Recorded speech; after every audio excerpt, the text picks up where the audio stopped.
All right, you're at the gym, you're grabbing your dumbbells, you're about to start your curls so you can build those sweet biceps.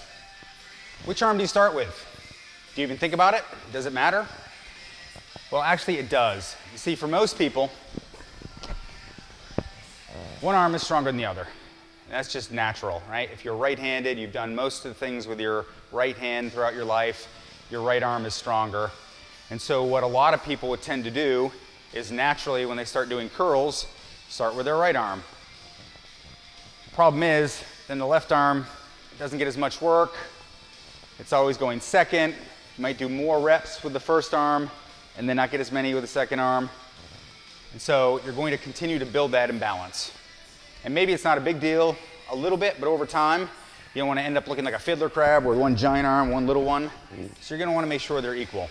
So my recommendation, if you're doing anything, single arm, whether it's shoulder raises or bicep curls, start with a weaker one. For me, that would be my left arm. I'd start with that, and then do just as many on the right that I did with the left. So if I get to failure at, let's say 9 reps on the left, then I'm going to stop at 9 reps on the right, just to try to keep things equal. Could I have done more on my right? Yeah, probably. But I want to make sure I'm working out those imbalances over time. That's even more important when it comes to leg work.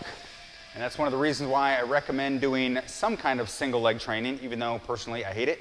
I prefer doing squats and deadlifts with 2 legs because I'd rather do 1 set of 10 with squats or deadlifts than do 10 step-ups on the left leg and 10 step-ups on the right. It just takes twice as long and it sucks. But it is important to do because it does uncover some imbalances. So for me, I injured my right leg several years ago. My right leg is weaker. So now when I do leg work, I need to make sure that I start with my weaker leg. So if I'm going to do, let's say step-ups, which I hate, I'm going to start with the right leg. And then make sure I only do as many on the left leg as I was able to do on the right. So over time, I equalize my leg strength. That's important because if you have a weakness in one area of your body, your hips are going to start compensating, your back is going to start compensating, and later in life you're going to end up with hip or back problems and you're going to wonder why. And it was maybe just because you had an imbalance in your legs. So do some single leg work. It's even more important than single arm work in my opinion.